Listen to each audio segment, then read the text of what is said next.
Okay.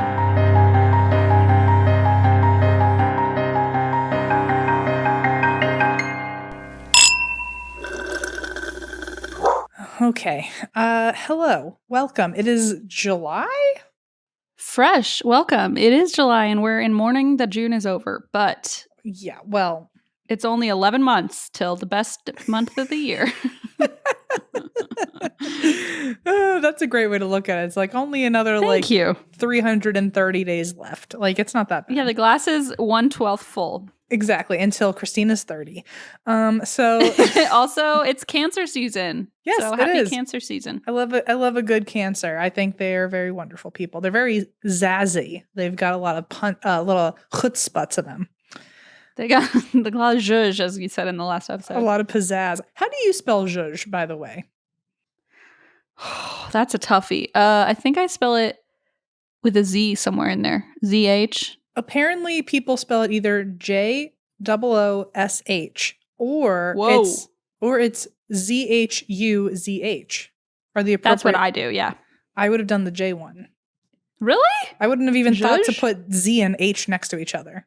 Because like instead of like sh, it's like zh. I mean, I guess JOOSH is more juice, but I wouldn't know how else to do it. I wouldn't know else.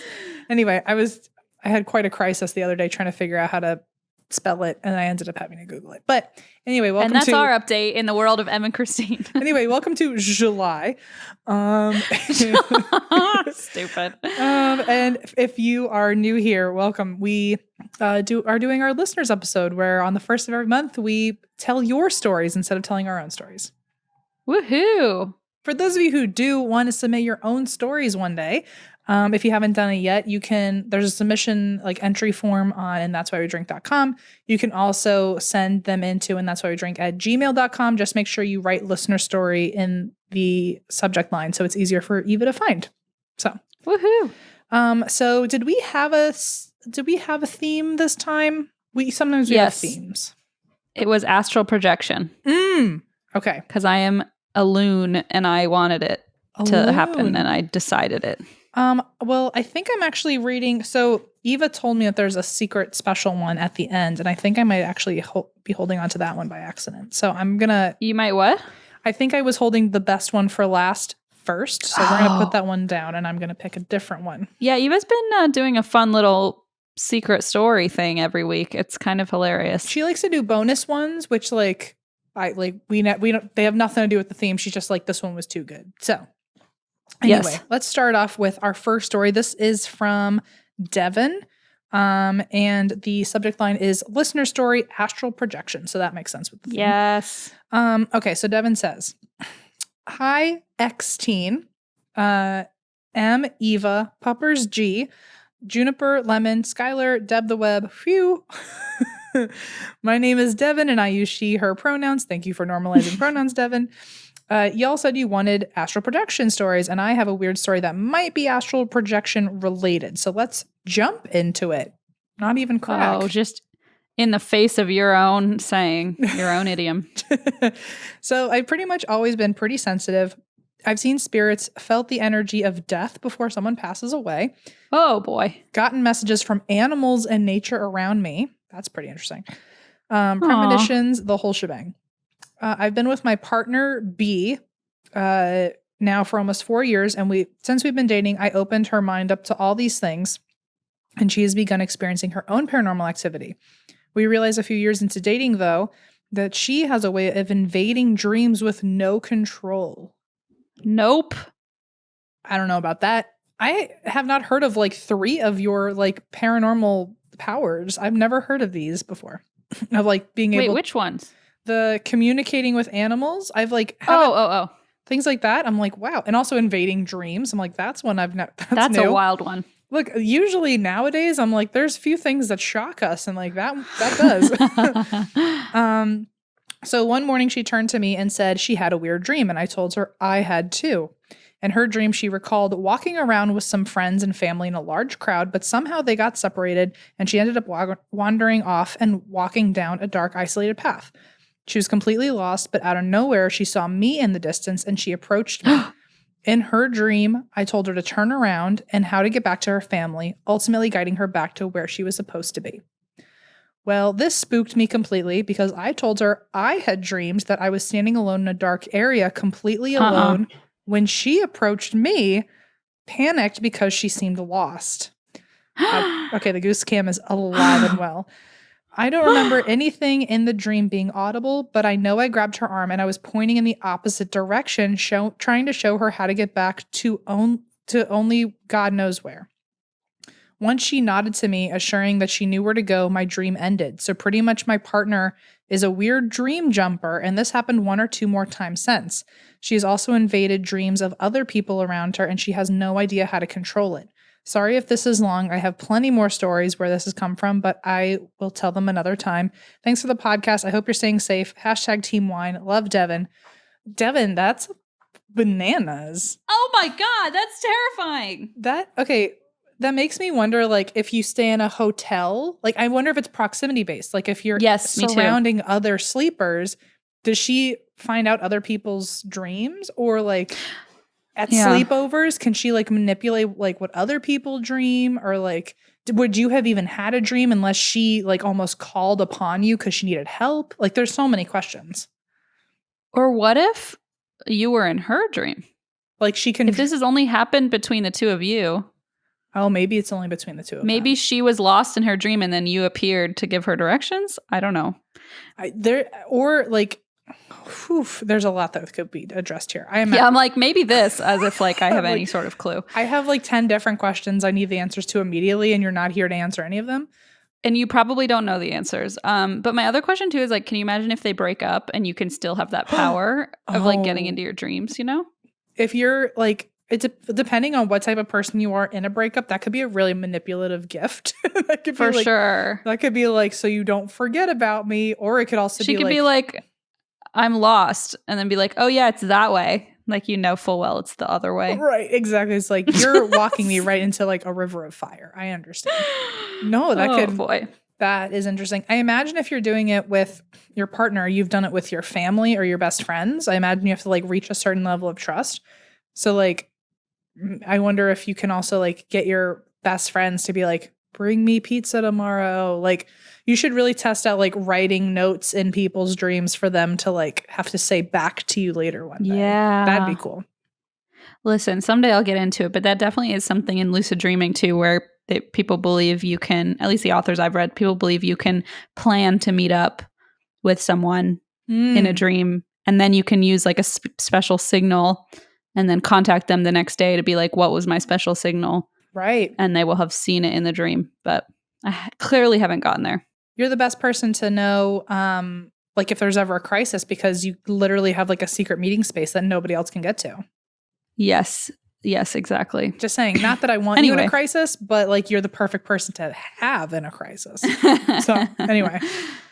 Okay, so this email, I have one here from Ren, and this subject is Astral Projection Listener Story. Okay, that's pretty straightforward. Hey, my name is Ren, she, her. Christine's request for an astral projection story is giving me the chance to share one of the strangest memories I have from when I was little, and I am crazy excited. Me too. Okay. When I was in 4th and 5th grade, I was super into paranormal stuff because my house was haunted with a poltergeist. I actually sent that story in before. I found an old Time magazine book publication about ghosts and hauntings at a bookstore around this time and was hooked. I eventually found the rest of the series during used bookstore hunts with my mom, and soon I was reading up on how to learn to do normal, kid-friendly things like astral project and test myself for psychic abilities. Of course. My grandmother was very ill at the time, so we used to drive from our little hometown to where she lived every weekend to visit her. On one of those weekends, my family surprised me with a trip to a local shelter to adopt a dog. Oh, so sweet. Oh, puppy doggy. This was my first big pet, and I was completely over the moon. I ended up adopting a half Shar-Pei, half Jack Russell Terrier. He was a mess, and he was perfect. Well, now I'm going to cry. Do we know his name? I don't know yet. I hope it's something sweet. That night, I was lying in bed with the puppy in a big box next to my bed, too wired to sleep. I decided to try to tell one of my friends about my new dog. Since this was before cell phones and the internet, I naturally decided I'd astral project into her room. Naturally. Naturally. Totally logical, right? Except it happened. I focused for a while and suddenly felt myself lift out of my body, and then I could see the highway. Oh my God. Okay, wow. Wow. And what are you doing over there? You look like you're having like a... I'm ready for my TED Talk. I'm ready for my TED Talk. I was divvying them up so we didn't get confused. That's all. And then I could see the highway we took to get to my grandmother's flying by underneath me really fast. I saw my friend's roof and sank down into her bedroom, which was dark. She was asleep in bed. Bethany, I whispered. She sat up in bed after a second and stared over at me. Ren, what are you doing in my room? What? I told her I got a puppy and I couldn't wait to see her, and I'd tell her all about it on Monday. Then, like I was being pulled by a string, I lifted up and drifted back to my grandmother's house. Ooh. Then I saw myself sink back into my body and I was where I belonged again. I assumed it had been a really weird dream, except that Monday I was sitting in our usual seat on the bus and Bethany boarded at her stop, took one look at me and yelled down the aisle, "You got a puppy?" Okay. Get out of here. Goodbye. Okay. Okay. Yeah, she knew before I told her in person, which meant I actually was in her room that night. I only had it happen that once and really don't recommend astral projecting instead of texting, but it worked at the time and now I get to wonder how I did it for the rest of my life. Love y'all, Ren. So that's super interesting for a lot of reasons, but I always... well, first of all, no wonder you never were able to do it again. You probably freaked yourself out too much, like without recognizing it of like, oh, I like literally like was able to do that and then like probably maybe couldn't get back in the zone. I was just gonna say, I bet when you're a kid, it's one of those things where you're like, oh, okay, sure, I can do this. And then when you're older, it's like, that seems way out of control. I always get really, I'm so confused in a fascinated way by astral projection because like it's, a lot of times it gets meshed in with like meditation and dreaming. And so like you never really know which one it is. But I've never been able to do it. I'm very jealous of the people who can. My stepmom is really good at it. I can't do it. I don't know. Have you done it before? Well, I think you probably could. Like, I think it's like one of those things you probably have to. I've never practiced it to be able to.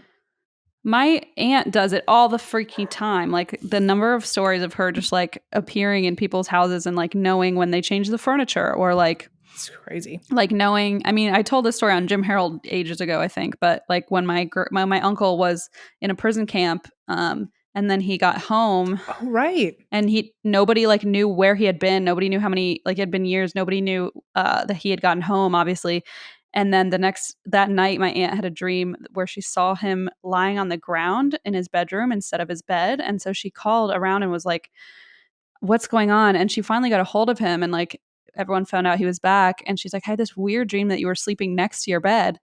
And he was like, oh, well, like in the prison camp, there were no soft surfaces. So I'd been sleeping on like concrete for years. Wow. So he's like, so I couldn't lay in bed because my back ached too badly. So I slept on the floor next to my bed, and that just creeps me the hell out. Wow. But they're like, oh yeah, that happens all the time. And I'm like, I don't know if I have these genes, but they haven't kicked in yet. So we'll see. Okay, we'll start igniting them because I need you to don't come creeping around me, by the way. When that's the first thing I would do, Em. You literally just asked me to start astral projecting. Where the hell else am I going to go? Okay, that's Cheesecake Factory with you. Let's do wait a minute. Actually, how about I go Cheesecake Factory and then on the East Coast while you're sleeping, you just meet me there and we'll have like a little date and I just don't. Oh, yeah. That's perfect. Okay. That way I don't have to share my food and also you're asleep.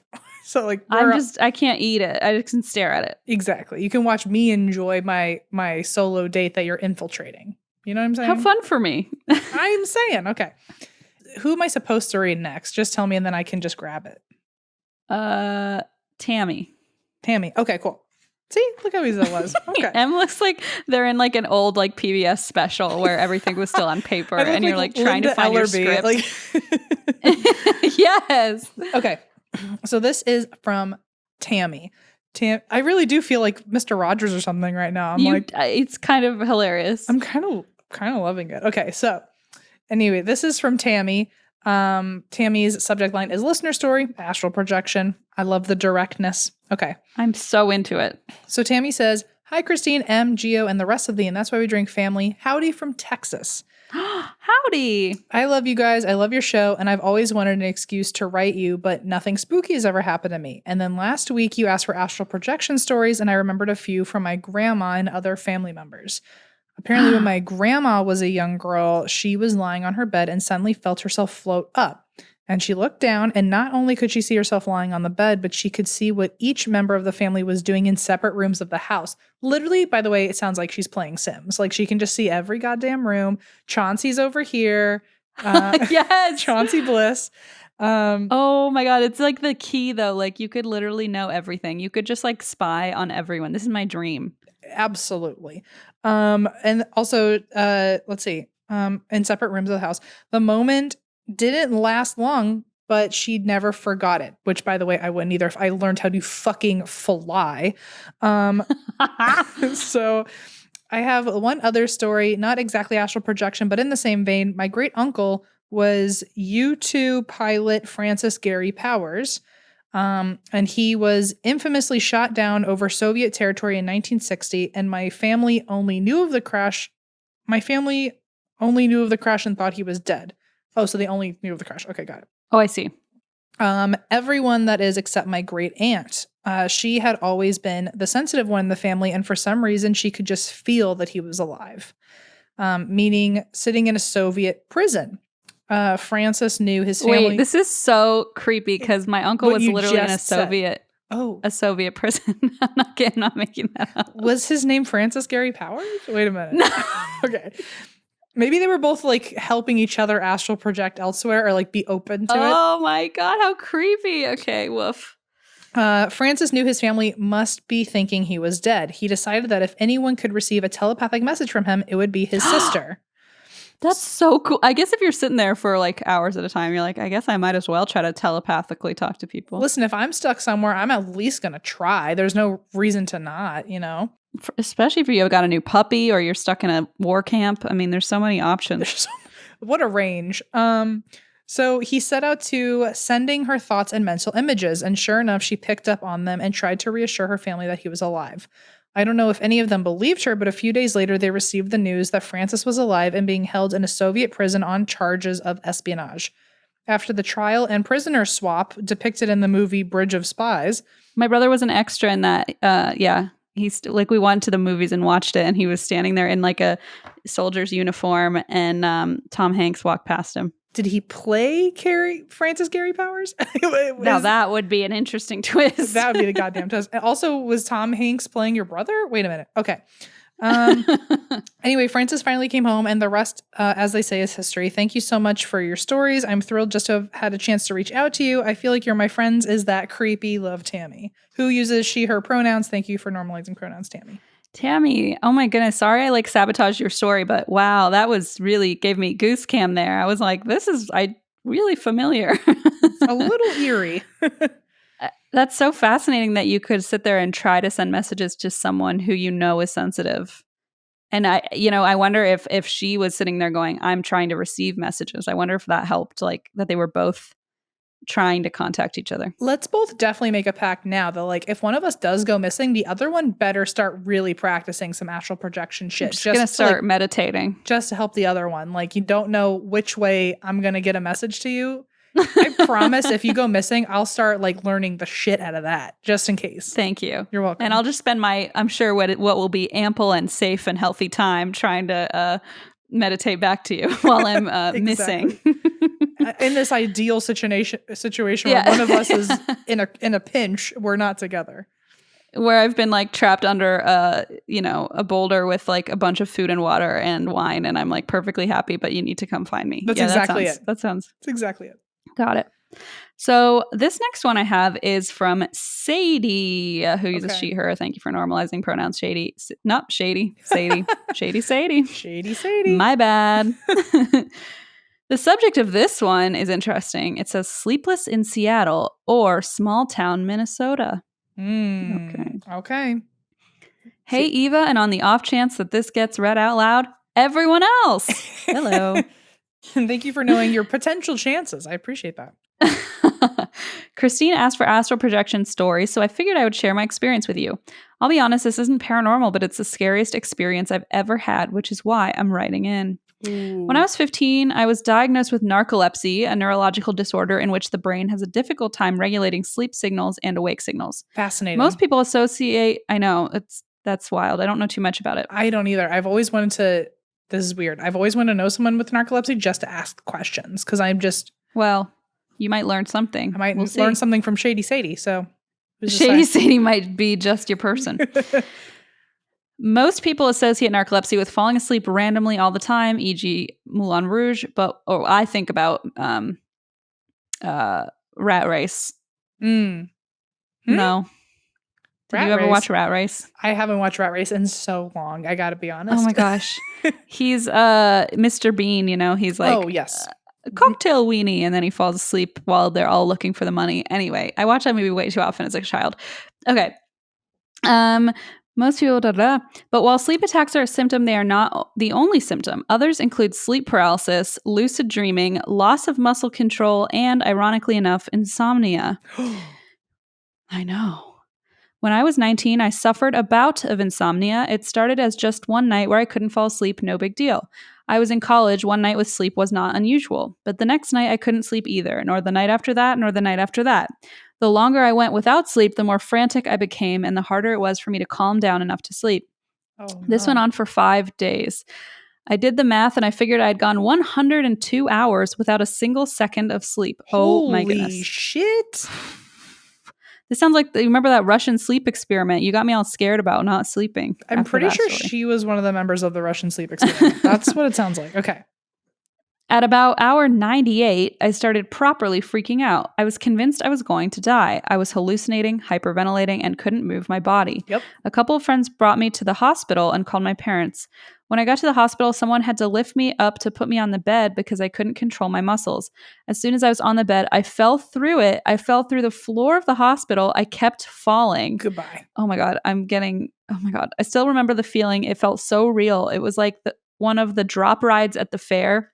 The kind where your tummy lurches and doesn't quite catch up with you until the ride stops. Only this didn't stop. I kept falling down faster and faster through the basement of the hospital. Different scenes passed by me as I continued to fall. I saw my mom get the call that I was in the hospital. I saw my sister at her own school across the state. My arms are like freaking out right now. Me too. Crazy Goose-Cam. Me too, for sure. I saw my sister at her own school across the state. I saw my dad at work. I couldn't call out or move. My muscles were completely locked up. One of the nurses snapped me out of it, and I was pulled back into the hospital room with a jolt. Throughout the next few hours, the same thing happened several more times. By that time, they had me hooked up to monitors and stuff. Every time I started falling, my heartbeat sped up drastically. I kept seeing different things every time I fell, though most of them moved so fast I couldn't make sense of what I was seeing. The whole experience in the hospital was a blur. I wasn't coherent at all. I couldn't move, and the nurses kept yelling at me, trying to make me tell them what drugs I had taken. They became much nicer once my talk screen came back negative. Since I couldn't speak for myself, my parents weren't there, and none of my friends had authorization to make medical decisions on my behalf, I was stuck in medical limbo. The doctors could monitor me but not treat me. They kicked all my friends out of the room, so I was alone, hallucinating, and stuck with strangers who thought I was tweaking out. It took hours before my mom finally got there and the doctors could begin running tests. It took a few hours after that until they gave me a sedative so I could finally sleep. I'm not sure if I actually astral projected or if my mind just came up with situations that I thought were happening. I saw a lot of crazy stuff while I was falling but never confirmed any of it. However, to this day, I can still remember vividly how it felt to be conscious and awake but completely unable to move or speak. It was the worst thing I ever experienced, and I would take a ghost any day. Anyway, thanks for reading. I love the podcast. Hope everyone is staying safe and healthy. Team Wine. Wow. Wow. That... I bet you had the best sleep of your fucking life, though, afterwards. Shady Sadie. If you didn't, you deserved it. You deserve it. If you never got it, go do it now.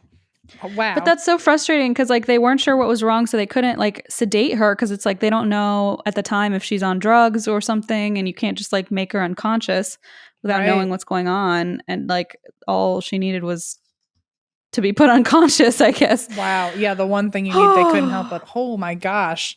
Sadie, that's honestly very terrifying. Like that really freaks me out. Really, really freaks me out. That answered a lot of my questions, to be honest. There you go. All right. Well, we all learned something. So this is from Anonymous. No name, yeah. No name. Not Anonymous, the group. Not the Anonymous. This is from Or Anonymous. maybe. Maybe it is. And the title is My Boyfriend Astral Projected While I Was Awake Beside Him. Wow. Okay. Well, this random person goes by she, her pronouns. Thank you for normalizing pronouns. And the story goes, greetings, boozers?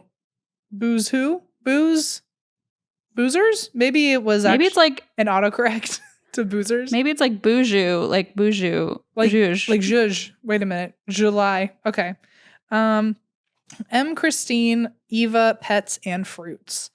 Oh, my name is Tia. Hi, Tia. Oh, I'm so dumb. I didn't see that earlier. My name is Tia, and I am Indigenous from a northern fly-in reserve called Sandy Lake, Ontario, in Canada. Oh my God, hell yeah, Canada. You might remember this place from the Wendigo episode. Anyway, that's not related to the story, but I thought you might find that interesting. The story takes place about 2013, and it is about me having a real-life experience with my boyfriend astral projecting at the same time. The background is that me and my boyfriend moved to a small northern community in northern Saskatchewan called Larange. My dad was working here at the time. My boyfriend wanted to gain experience in electrical work, which is what my dad did and his friend did for work. At the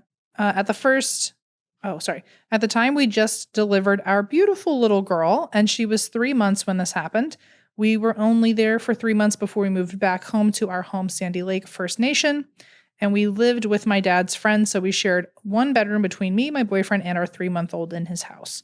The room was small, and our bed was in one corner, and our daughter's crib was at the foot of our bed, and right side to her crib was an old bathroom that was not working anymore. Inside the bathroom was the homeowner's junk, and it was full of old boxes and who knows what. It didn't have a door or light, so it was creepy to begin with. One night, we were all tucked into bed, sound asleep, and I slept on the outer edge to wake up to feed our baby, and my partner slept against the wall. I woke up out of nowhere, and with my heart pounding, I felt immediately in danger. Oh, that's not good. I didn't like that at all. Every hair on my body was standing up, and I felt super scared to my core. I don't usually have these experiences and still haven't felt that kind of fear to this day, so this was completely out of character for me.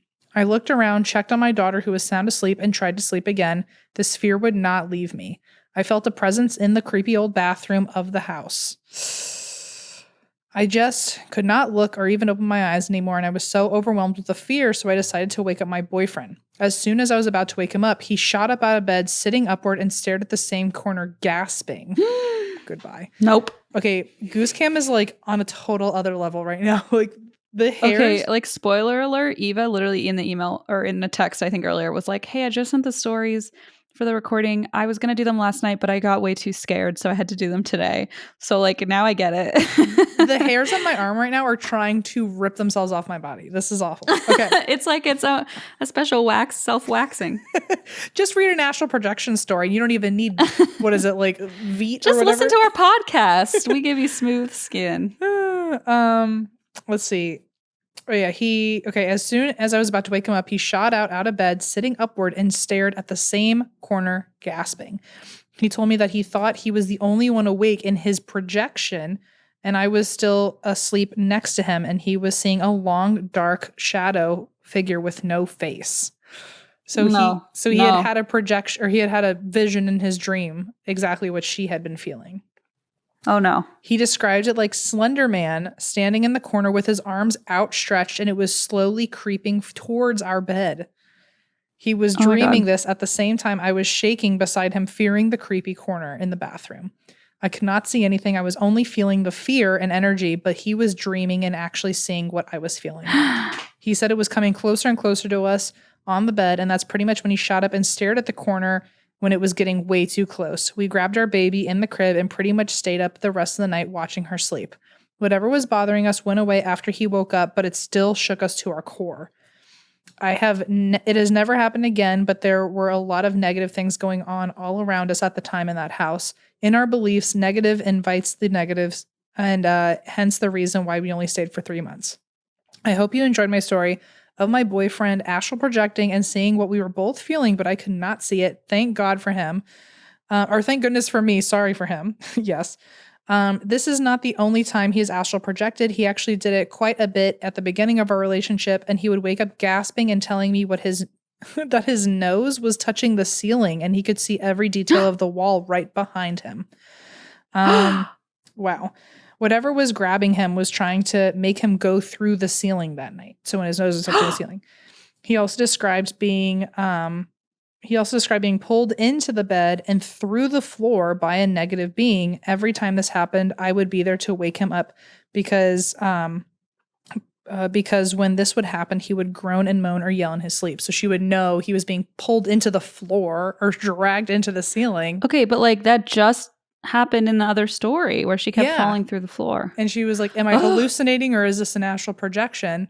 I mean, well, sounds like you're not the only one who's been dragged through a floor. Hate to make you not feel special anymore, Shady Sadie, but there's a few of you out there. It's probably a relief. Yeah, exactly. I also have a lot more creepy stories from back home in Sandy Lake that maybe I will share on the other listener stories. Did you know we have a whole area called Ghost Point? Thank you for reading. Okay, Tia, I didn't know that, but now I'm going to go look up Ghost Point. So, holy smokes. I like the fact that like both of you dreamt it simultaneously thinking the other one was asleep. I don't like that one bit. Oh, no. I know I've told this one before, but Deirdre's stepsister and stepmom have had dreams together. So again, I don't know if that's astral projecting or being in the same dream, but they had an experience like that where they both had the same dream, but from different viewpoints, where someone was breaking into the house and Deirdre's stepsister was sleeping, but felt someone standing over her. And then she saw someone else come in and stab the guy and get rid of the guy that was broken in. Fuck? And then her stepmom said that she had the exact same dream where she heard someone break in and saw him go into Julia's room and to protect her daughter stabbed him and got rid of him. So things like that always freak me out when like your brains can be that in sync. It's like something that you can't explain logically. Yeah. Even just by being unconscious. Like it just doesn't make sense. Like going back to being a kid, like Celine and I would often have the same dreams, but when we were kids, it was just like, oh, that's cool. And I think as we got older, it just was like, that's so creepy. And like, it stopped happening. Yeah. But when we were little kids, we would dream about the same little girl all the time who now I'm like, who was that little girl? And we would describe her in our journals and then compare notes. It was really wild. But like, we just thought it was so cool and fun. And now it's like, oh God. It really, and then it makes you wonder, like, was that little girl making you both have that dream together? Like, it could get really, really weird. Okay. Well, that was the thing is then we started really hating that girl because she was so scary. And she would like in our dreams, we were like, there's something wrong with her. Like it was so gross. Okay. And she had curly brown hair. It was like we had the same description of her, but then she would always like stare at it. Goodbye. It was really gross. Okay. Well, anyway, I've luckily never been that in sync with anybody, but I am very terrified of the day that it happens. So we'll just go to Cheesecake Factory and it'll all be okay. Get me cheesecake drunk and maybe something will happen. Who knows? Okay. This one is from Amy. She, her pronouns like you. So this is Hi Eva. Oh, sorry. It's called Reoccurring Haunted House Dream. Hi, Eva, M, Christine, Geo, Junie, in big capitals, and various other members of the Haunted Brigade. You mean the Boujou? The Boujou? Yes. I've been a fan for a while. I love listening to your podcast while I knit. I'm in my 30s, but I feel like a weird old cat lady most of the time. Oh, I love it so much. Hope to see you guys in November. I have a ticket to the New York show that got postponed, fingers crossed, and also on our end. I experienced something very recently that I believe falls within the theme and has been one of the creepiest dream-related things that has ever happened to me. When I was growing up, my family and I would often take trips to visit my grandparents' house in Bath, New York. It's a small rural town and their house was big and very old. My mom's family is huge, so it was always crowded with aunts and uncles and tons of cousins. You think this would make it feel more warm and friendly, but there were always areas of the house that just never felt right to me. To make it worse, my grandmother loved collecting old dolls. Blah. Goodbye. And they were everywhere. In cases, on nightstands, in little doll rockers and cribs. giant dolls in the middle of stair landings. What the F? I hate that. Yeah, me too. The upstairs was the worst. A long, narrow hallway with bedroom doors on either side, and at the end of the hall, on the opposite side of the smaller staircase that everyone used, was a giant winding staircase that no one used. The bottom only led to a door out of the house, a window facing the front lawn, and the basement. As a kid, I always had the hardest time falling asleep anywhere in that house, no matter how many cousins were sleeping near me. I would have terrible nightmares. I would hear creaks and taps and duck under the covers with my pulse racing, trying to avoid eye contact with the dolls. Okay. When my grandparents passed away years ago, the house was sold to a new family, and I haven't been back there in decades. I've had reoccurring dreams about this house as an adult over the years, most of which involve me in the second story, gliding into each room, pulse racing, feeling like I'm on a tour that I cannot stop or look away from, and I'm convinced I'm going to find something terrifying in each room I enter. It always ends with that awful staircase. The most recent dream I had, I glided all the way down the stairs, and when I got to the landing, I looked out the window, and in the front lawn of the house was a group of people I didn't recognize standing there staring at me. I'm going to throw up. None of this is fun. I don't like this at all. I lifted up a doll and started talking to them through the doll. Shut the My fuck lips up. I'm so scared. My lips weren't moving, but the dolls were. I can't remember what I said, and then I woke up in a sweat, completely terrified. Recently, in a Zoom chat with my family, I told them about this dream, and then my brother and sister both came forward with similar dreams that they had had about the house over the years as well. My dad said, "Amy, what if you were haunting the house now?" He meant it as a joke, but it sent shivers down my spine and still does. What if I am haunting the house in my sleep and those people I saw there were the family that currently lives there? Okay, I'm going to literally Bye. throw up. Like the others shit where you find out at the end that like they've been haunting the family the whole time, not the other way around. That's spoilers. That movie's been out since like 2004. If you haven't seen it, you didn't want to see it. You're okay. He was dead the whole time. I was never going to see it. We all know it. It's one of my favorite scary movies. It's very good. I don't know if you will read this, but if you do, I hope it gave you the spookies. Well, it sure fucking did. Thanks a lot. Spookies, yes, that's what we'll call it. Yeah. Hope you all stay creepy, weird, and safe during these unprecedented times. I'll try not to haunt too many people in my sleep. Don't come for me, any of you. Lots of love from Brooklyn, Amy. Oh my gosh, Amy, that's frightening. And also now I'm scared that everyone's going to astral project into our houses and scare the shit out of me. You know what I never thought about is people who listen to our show could literally just astral project to us at any time. Well, that's literally what I just thought of, and I'm terrified now. Please respect our privacy. Oh my God, that's terrifying. But it sounds like a lot of these people aren't doing it on purpose. That's true. Just don't think about us before you go to sleep. Okay, you can come through my house all you want, but just like, please don't let me see you because I'm going to be so scared. Oh, I'll lose my mind. Yeah, you can view whatever you want. Just like, don't bring your astral phone and take pictures. Just don't spread that around. Okay, so anyway. Incriminating photos of M sleeping. Of me like stuffing 20 Oreos in my mouth at once. Yeah. I have plenty of those. Don't worry, folks. Okay, our final episode, or our final story, our bonus story that Eva likes to throw out every now and then. This one apparently has nothing to do with astral projection, but it is topical in that we have recently covered this. So this is from Danielle. And Danielle uses she, her pronouns. Thank you for normalizing pronouns, Danielle. The topic is personal story submission. I was at the anonymous protest against Scientology. Okay, but like we see the theme, right? Like we see that every single bonus story Eva has picked is a Scientology story. Like in the last 6 weeks. Oh, she literally texted us that today. She's like, I'm sending another bonus Scientology story. I just didn't even think about the last 6 or 6 months. I haven't thought about it at all. I know. No, that's been the thing is that every month now she's adding a Scientology bonus. I see. And I'm sure she has directly said it. And I just fucking decided not to even process that information. It's probably because I said it and you just were like, okay, Christine. Look, I'm happy to be excited on camera in front of everybody. So anyway, this is apparently another Scientology. It didn't even cross my stupid mind. Okay.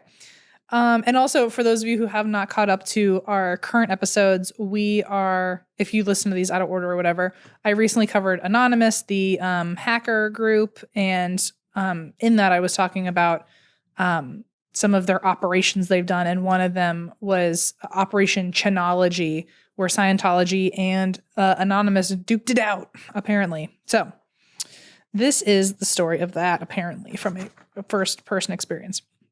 Danielle says, "Hello, spooky friends. I'm listening to the last episode about Anonymous, and I got excited hearing about the February 10th protest against Scientology back in 2008 because I was there.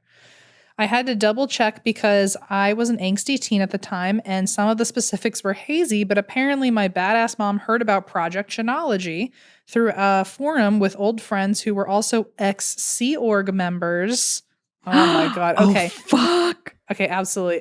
So if you haven't, first of all, I'm going to do another shout out. If you have not watched Leah Remini's docuseries about Scientology, please go do it. You will learn what a Sea Org member is. We've said it before and we'll say it again. It's one of the only shows Em and I have both like aggressively binged and been obsessed with. So besides like The Office. Yeah. And like I've rewatched it. It's just so fucking fascinating. Okay. So she basically ex Scientology members, just to make it simple. Some backstory. My mom was deeply involved in Scientology, so deep that when she and some friends decided they wanted to leave the church, the church tried to ruin their lives. So that's called, what's the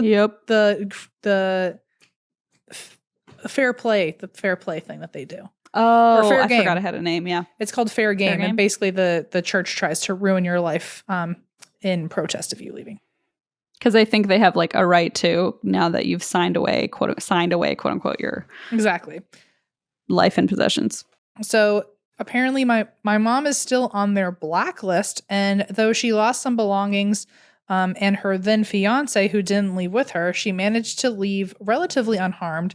So when she found out they were going to meet up outside of a Scientology building in LA to protest, she said, "Fuck yeah, fuck Scientology, we're going." I can confirm that there were a lot of people there. I learned so much being among them. Many of the protesters had personal ties to the church and finally felt safe enough in the anonymity. I cannot ever say this word. Anonymity. Anonymity. My brain refuses to learn that word. Anonymity. Exactly. There's a few words like that where I'm like, I'll just never get this one. Many of the protesters had personal ties to the church and finally felt safe enough in the anonymity of the protest to speak out against it. Some ex-members, like my mom, didn't want to be anonymous and had no problem showing their faces. They had lost jobs, homes, belongings, loved ones, and children to the church. Most protesters, though, were in Guy Fawkes masks. My mom actually kept one of our masks on her mantle for a while to commemorate the day. Whoa, that's cool. The church did attempt to scare us. They took pictures of us and followed us to our cars, but nothing happened. Now most people know what they are and what they've done. My mom and everyone who's had to rebuild their lives after the church are happy about that. And she has no problem with people who like Tom Cruise. My husband is one of them. Their first conversations about him was fun.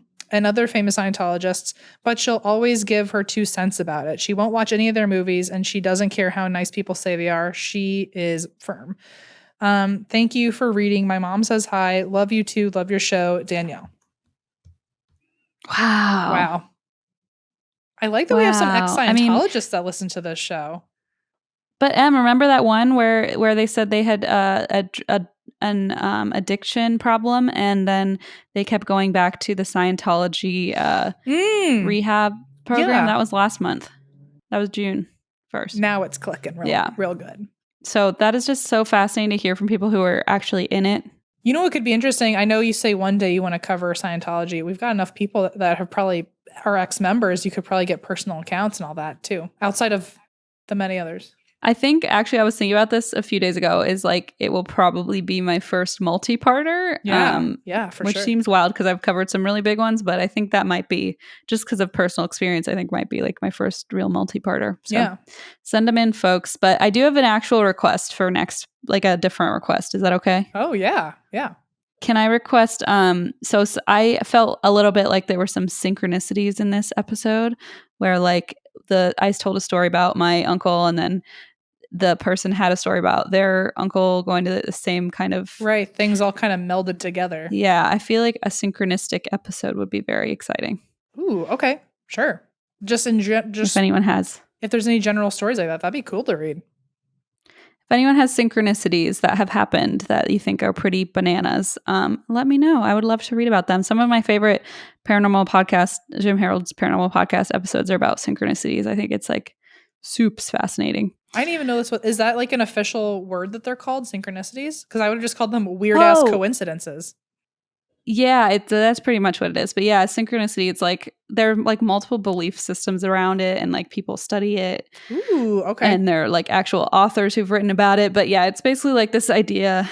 I mean, I don't know. I think some of it gets into quantum physics, which is just my jam. But absolutely. Yeah, I think synchronicities in general will be super fascinating. Just like things that are so wildly quote unquote coincidental that it seems like it was maybe something more.